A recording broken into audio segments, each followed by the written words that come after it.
pang pagkakitaan. Kung may tiyaga, may nilaga. Yan po ang isinapuso ni Mang Romeo Lerit Sr. Dati po siyang magnyunyog. Pero alam niyo ba, isa na siyang international trader ngayon. Inspiring, hindi ba mga suki? Panoorin po natin ang kwento ni Mang Romeo.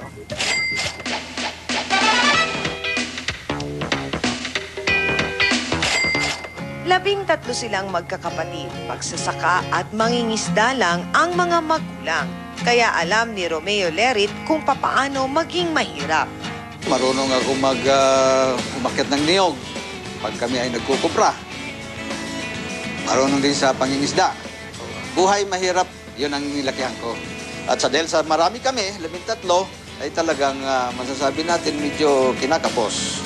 Pero may pangarap si Romeo, kaya tiniis niya ang lahat. Walang araw na hindi siya kumakayod. Doon ako nabit ng 12 taon. Ang posisyon ko doon ay cost accountant, naging warehouse supervisor, pinili ko ako sa finance. Nung mag-resign yung head ng import-export department, ako yung hinugot. Doon ko natutunan ng idea nitong about customs brokerage. Nag-invite ako ng mga kaibigan.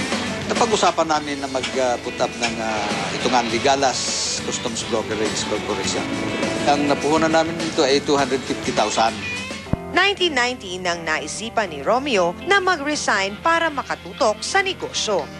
4 silang magkakasosyo dito pero isa-isang nag-back out at naiwan si Romeo na nag-iisa. Nagtiyaga na in the sense na talagang kailangan dahil itong mga anak ko, mga nag-aaral pa noon. Pero siyempre, kailangan ko habang bata pa, kailangan kong magsubok. Dahil sa kanyang determinasyon, nagtagumpay ang kanyang business.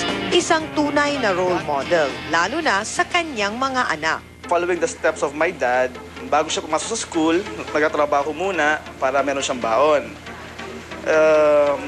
Na-adapt ko yun. So, nung college, sabi ko, ano kaya magandang negosyo para may extra money? I met a Chinese businessman.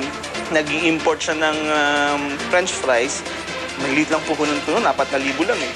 Bebenta ko sa market, papatungan ko ng mga 40 pesos. So, in a week time, kumikita ko, average 5,000 to 6,000. Ngayon, meron na rin siyang iba't ibang negosyo. May printing press, bar, at ang latest, ang Balikbayan Box. Kasama si Don sa 75 outstanding alumni ng Adamson. Laking pasasalamat niya sa kanyang ama na nagsilbing inspirasyon para makamit niya ang kanyang tagumpay. My dad has been my mentor talaga. Ayaw niya yung masyadong bossy. Gusto niya hands-on talaga. Maganda talaga kasi you're giving personal touch to the client. Kailangan magtiyaga. Kailangan maging masipag ka. Yung magagawa mo, gawin mo na. Huwag masyadong iasa. Kasi nandyan nga sa sipag, nandyan yung success. Susunod, si Raven Villanueva at ang